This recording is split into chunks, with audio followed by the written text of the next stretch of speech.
और जब वो परमात्मा आवे अपने बच्चों को अपना राह बताने के लिए, रास्ता बताने के लिए, उसकी कोई नहीं सुने।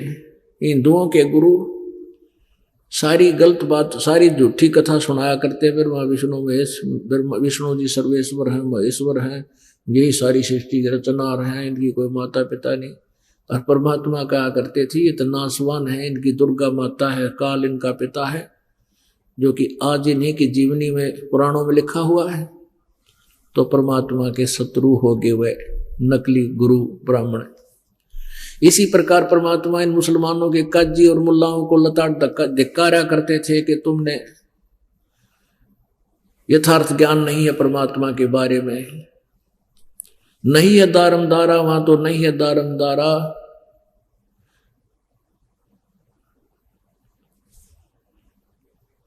और 300 रोजे खून करत हो कैसे हो दीदारा। कहते हैं दिन में तो रोजे रखे और सांझ ने बकरी मार के खा ली, गऊ मार के खा ली, के पुन कराया तुमने तो पाप इकट्ठा कर लिया। तो इस प्रकार से वो दोनों हिंदू और मुसलमान दोनों ही परमात्मा के विरोधी बनते चले गए।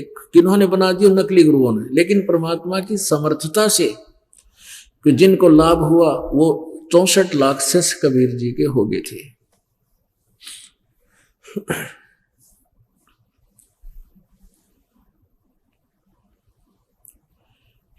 एक धारणा फैला रखी थी नकली गुरुओं ने, ब्राह्मणों ने, बनारस में, कि जो बनारस में काशी में मरता है वो सीधा स्वर्ग जाता है, और मगहर में जो मरता है, मगहर एक शहर है गोरखपुर जिला के से 25 किलोमीटर आगे बस्ती जिला की तरफ जाते हैं। अब वो कबीर संत कबीर नगर जिला हो गया, पहले बस्ती जिला था। तो वहां से 25 किलोमीटर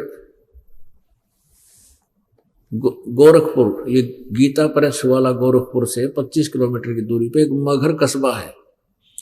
तो ये पंडित कहा करते काशी के ब्राह्मण, क्योंकि काशी के ही पंडितों से सारे इसको हिंदू धर्म को जो है संदेश मिलता था, ऐसा करो आदेश मिलता था। तो वो कहा करते थे भाई काशी में जो मरेगा वो सीधा स्वर्ग में जाओगा, और मगहर में जो मरता है वो गधा बनता है, मगर मत मरियो कोई भी। परमात्मा कहा करते थे भाई सच्ची साधना करो, सत्य भक्ति करो, और कितना मरो। अच्छे भक्ति करने वाला कहीं भी मृत्यु होती है सीधा अपने यथा स्थान पर जाएगा जिस भी लोक की उसने भक्ति कर रखी है। और पापी पापात्मा भक्ति गलत शास्त्र विरुद्ध करने वाला मगर मरो चाहे काशी, वो सीधा नरक में जाओगा। अब ब्राह्मण लोग इस बात का विरोध किया करते थे, ये दुल्हा तो झूठा है, कपटी है, ये सारी उल्टी बात करता है, ये सब धर्म का विरोधी है। तो परमात्मा कहने लगा भाई मैं मगर में मरूंगा। जब सतगुरु परमात्मा कबीर बंदी छोड़ दी, इस लीला में शरीर में 118 साल के हो गए, 120 साल के, सन 1518 में, और संवत 1575 में कहने लगे कि मैं मगहर में शरीर छोड़ूंगा, और भाई तुम अपने पोथी पत्रे लेकर आ जाइए ब्राह्मणों, और देखियो मैं कहां जाऊंगा, स्वर्ग जाऊंगा या नरक जाऊंगा।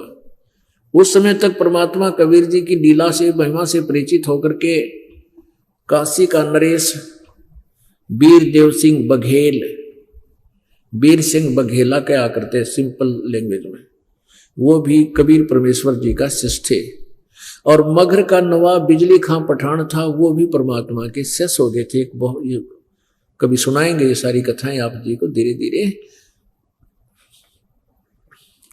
तो परमेश्वर कबीर जी ने कहा कि मैं मगहर में जाकर शरीर छोड़ दूंगा, और 120 साल की उम्र शरीर मालिक का दिखा था, और मगहर से काशी से पैदल चले थे, मगहर पहुंचे, 3 दिन में पहुंचे, और साथ में काशी का नरेश सेना लेकर चल पड़ा वीर सिंह बघेला, वीरदेव सिंह बघेल के वहां अपने गुरुजी शरीर छोड़ेंगे, इनके शव को हम काशी लावांगे, काशी में लाके अपने हिंदू रीति से इनका अंतिम संस्कार करेंगे, मुसलमानों का हाथ नहीं लगने देंगे। और उधर से काशी के लोग ब्राह्मण और देखणीय बने चल पड़े।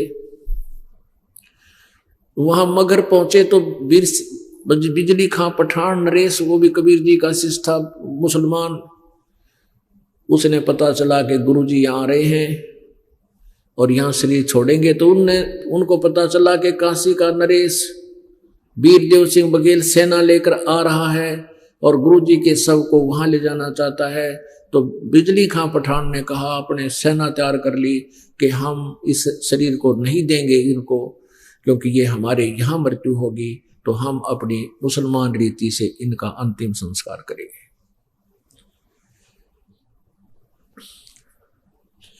जब कबीर जी वहां पहुंचे, परमेश्वर कबीर जी ने कहा कि मैं स्नान करूंगा बिजली खां, क्योंकि बिजली खां पठान ने सभी की खाने की आहार व्यवस्था करवा रखी थी। तो बिजली खां पठान ने कहा कि प्रभु, यहां एक साथ में दरिया बहा करती थी,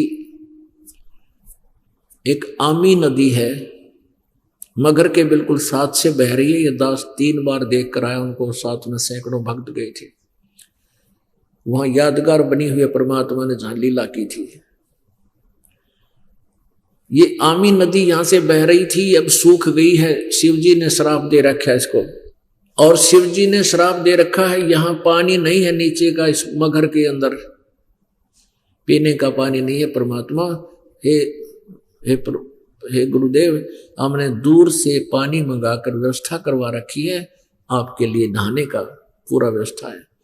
परमात्मा बोले, नहीं, मैं बहती हुई नदी में स्नान करूंगा।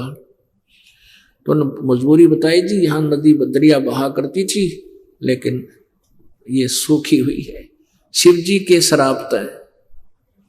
परमात्मा बोले, मुझे दिखाओ कहाँ वो दरिया। वो ज्यादा से ज्यादा वहां उस लीला स्थल से 400 फुट की दूरी पर है दरिया, आज भी है वहां पर। तो वहां परमात्मा खड़े हो गए, जाकर सूखी पड़ी वो दरिया, और परमेश्वर ने ऐसे संकेत कर दिया जैसे ऐसे करते हैं ट्रैफिक वाले सिपाही खड़े होना, और फिर गाड़ी सारी चल पड़ती है। ऐसे परमात्मा ने ऐसे कर दिया, ऐसे किया था, तो काफी दूरी पर जैसे कोई बम फटा हो, ऐसा आवाज हुई, धमाका उठा, और वहां से फिर वो दरिया एकदम पूरी भरकर चल पड़ी। ओए होए, 5 मिनट के अंदर अंदर वहां खड़े खड़े वो लबालब भरगी दरिया, और बहन लाई आज तक चल रही है वो दरिया। सब बोलो सतगुरुदेव की जय। अब परमात्मा कहते, गरीबदास जी कहते, तुम कौन राम का जपते जापम तात कटे ना तीनों तापम। ये श्राप दे देना 3 ताप के अंतर्गत है। वहां से पानी खत्म कर दिया नीचे और दरिया का, और परमात्मा ने 3 ताप को काट दिया, समाप्त कर दिया, वहां जल बहा दिया, और नीचे भी मीठा पानी प्रवेश कर दिया। कबीर परमेश्वर जी, अब वो स्नान करने अपना सब ने स्नान कराया, जितने भी जा रहे थे, निर्मल जल पिया, और परमात्मा का भी मैं शरीर छोड़ूंगा। तो श्रद्धा से नीचे एक चादर बिछाई सफेद, चादर के ऊपर थोड़े थोड़े फूल, आधा इंची यानी पूरे बिछा जी, यानी गुरु जी लेटेंगे श्रद्धा के साथ। फिर परमात्मा उसके ऊपर, फिर परमात्मा ने कहा, भाई वीर सिंह, इधर वीर सिंह खड़ा है, इधर बिजली खां खड़ा है मुसलमान, इधर हिंदू राजा खड़ा है, कि भी तुम ये सेना किस लिए खड़ी कर रहे हो? तुम यहां मेरे अंतिम संस्कार के लिए आए हो या तुम लठ बजाना आ रहे हो? दोनों नीचे गर्दन कर ली, कोई ऐसा नहीं बोला है। जो दूसरे और हिंदू और मुसलमान खड़े थे इधर उधर, वो कहने लगे, महाराज जी, हम आपके शरीर को, मुसलमान कहते हैं, हम आपके शरीर को इन काफिरों के हाथ नहीं लगने देंगे, हिंदुओं के, हम अपने हिसाब से मुसलमान रीति से आपका अंतिम संस्कार करेंगे। अब हिंदू कहते हैं कि हम इन आपके शरीर को इन मांसाहारियों को नहीं देंगे, इनको नहीं देंगे मुसलमानों को, हम हिंदू रीति से आपका अंतिम संस्कार करेंगे, आपके शव के इनका हाथ भी नहीं लगने देंगे, हम युद्ध करके फैसला करेंगे। कबीर जी कहने लगे, निकम्यों, 120 वर्ष हो गए मैंने ये बात बताता है ना कि हिंदू और मुसलमान दो नहीं भाई। इस मान यो शरीर है, मेरा शरीर तो तुम्हारे जैसा नहीं है, लेकिन आपका शरीर है ये माटी है, इसने गाड़ दो चाहे फूक दो, इसने ये कुछ नहीं काम आने का जब भक्ति ठीक ना करी थे। और खबरदार जब तुमने झगड़ा किया है तो मेरे से बुरा नहीं होगा। अब परमात्मा की वो शक्ति से परिचित थे कि गुरु जी रुष्ट हो गए तो हानि भी हो सकती है, लेकिन वो यूं सोच रहे थे कि ईब ना बोलाम, और गुरु जी एक बार शरीर छोड़ दे मर जा और फिर देख लेंगे हमने जो करना वो करना ही करना है। मन में सारी खोट था, वो अंतर्यामी थे परमात्मा कबीर जी। उन्होंने वो जानते थे कि ये नाश करेंगे, गृह युद्ध हो जाएगा, महाभारत से भी भयंकर युद्ध हो जाना था जब परमात्मा अपनी समर्थता का वहां प्रमाण नहीं देते थे। फिर कहने लगे वो बात सुन लो, मेरा शरीर तुम्हें मिला है, इस दो चादर एक नीचे बिछाऊंगा एक ऊपर उड़ूंगा, इसमें तुमने अगर शरीर मिला है इसको काट लियो भाई, दो हिस्से कर लेना और लड़ियो ना, एक चादर तुम ले लेना एक ये ले लेंगे, ये जुल्म मत करना। अब जब तो वो कह रहे थे, वो सुन रहे थे, अंदर से जगह नहीं थी उनके, तो परमात्मा ने ऐसा किया, कबीर जी ने उस एक चादर नीचे बिछा रखी थी, थोड़े थोड़े फूल बिछा रखे थे, उन पर लेट गए, ऊपर से दूसरी चादर ओढ़ ली और वहां एक पर्दा सा लगवा लिया था वो अपने चारों तरफ। और थोड़ी सी देर में ऊपर से आकाशवाणी हुई कि देख लो भाई चादर उठाकर, उसमें मेरा शरीर नहीं, और मैं सतलोक जा रहा हूं, स्वर्ग से भी ऊपर, ब्राह्मणों खोल लो थारे पतराने में, देख लो कहां मगर मरिया हूं, मगर से जा रहा हूं शरीर छोड़कर, शरीर जा रहा हूं। तो जब उन्होंने पतरे खोल देखे, अब भाई तो सचमुच सारे संस्कार ही बदल गए, यहां तो सीधे स्वर्ग से भी ऊपर महास्वर्ग में जा रहे, उनकी महास्वर्ग तक दृष्टि थी। परमात्मा ने आप ऊपर से कहा कि ये चादर उठाकर देख लो, इसमें कुछ नहीं मिलेगा, आधा आधा सामान ले लेना, बच्चों लड़ाई मत करियो। अब दोनों जब वो चादर उठाई तो उसमें सुगंधित फूल 100 के आकार का ढेर मिला, सुगंधित फूल, ये फ्लावर पाए इसमें। आधे मुसलमानों ले लिए, आधे हिंदुओं ने, एक चादर हिंदुओं ने एक मुसलमानों ने। और वहीं पर मुसलमानों ने तो अपने वो फूल नीचे गाड़ दिए, हिंदुओं ने वो जला कर राख करके वहां नीचे गाड़ी ने भी नीचे दिए, उन पर भी यादगार है, उन पर यादगार है।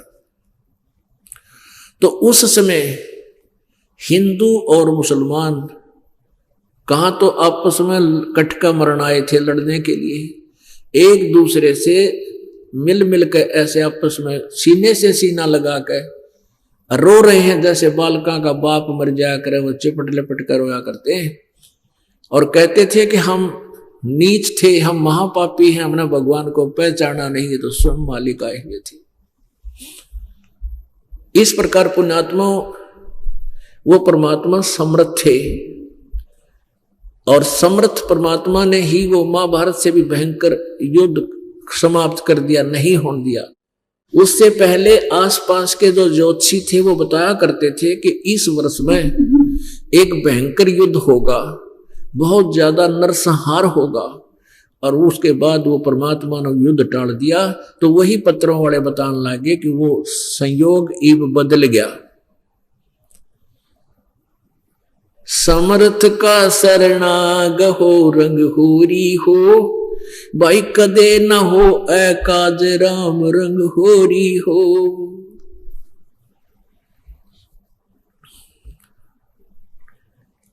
पुण्यात्मा हमने क्या सुना करते, एक राम था एक रावण था, राम को वनवास हो गया, सीता रावण ने सीता ठाली, उड़ा लड़ाई होगी, उल्टे ले आए, लड़ा कर रावण मार दिया, वापस आ गए, सीता काट दी, घर से निकाल दी, फिर कद्दे नहीं मिले दोनों। ये कथाएं सुनाया करते आप बता। एक बात बताओ, जिसकी पत्नी गर्भवती और पति किसी के कहण मात्र थे, एक धोबी के कहण थे, उन्होंने कह दिया कि मैं राजा दशरथ का बेटा रामचंद्र नहीं हूं, जो रावण के पास 10 वर्ष रह आई, उसको अपने घर रख लिया, क्योंकि उस धोबी की पत्नी कवा सुनी होगी थी, 2 दिन अपने चली गई मायके मुँह के उड़त, फिर वापस आएगी बेचारी। तो मैं नहीं रखूंगा तने, मैं दशरथ का बेटा नहीं हूँ कि रावण के पास रही पत्नी को अपने पास रख रहा है। अरे इससे बात पर वह सीता निकाल दी। बता क्या का करेक्टर था इनका। अपन आत्माओं इन इतिहासन फिर दोहरा के देखो और तुलना करो इस परमेश्वर के ज्ञान से, आपने पता चलेगा हम के पढ़ा करते हैं। उसने हम आचरण कर सकते हैं उनका। अपनी पत्नी ने गर्भवती हो, पेट में बालक और घर से काट दे, कितना मरो कितना जाओ, और फिर मर्यादा पुरुषोत्तम थे वह नहीं। ये काल ने धक्के दे रखे थे इनको, इनके प्रारब्ध में जो लिख रखा था इनने ऐसे भोगना था।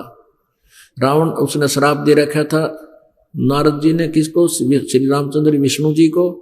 और इस तरह उसने कर, उसके बस की बात नहीं थी, इस प्रारब्ध ने टाल कर दे, काट दे। लेकिन कबीर परमात्मा ही हमारे बैड बुरे कर्मों को, पाप कर्मों को काट सकते हैं। इसलिए कहते हैं तुम कौन राम का जब तेरा जापम, अर्थात कटे ना तुम्हारे तीनों तापम।